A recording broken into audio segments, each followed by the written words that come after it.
Sa kaugnay na balita, kinondena ng US Embassy sa Pilipinas ang ginawa ngang mapanganib na magmamaniobra na ginawa ng Navy helicopter ng People's Liberation Army ng China malapit sa eroplano ng Bureau of Fisheries and Aquatic Resources o BFAR.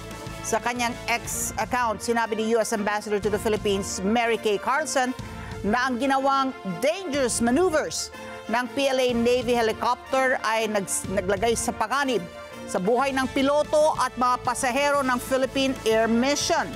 Nagsasagawa ng surveillance flight sa bahagi ng Baho de Masinloc o Panatag Shoal ang eroplano ng BFAR nang malapit dito ang eroplano ng China na may tail number 68. Lumapit ng hanggang 3 metro lamang ang layo sa kaliwang bahagi at sa ibabaw ng BFAR aircraft ang PLA Navy helicopter.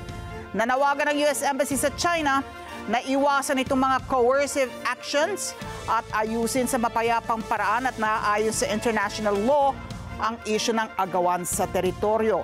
Plano naman maghain ng formal na diplomatic protest ng Pilipinas patungkol sa pinakabagong insidenteng ito. Ayon po yan sa National Maritime Council.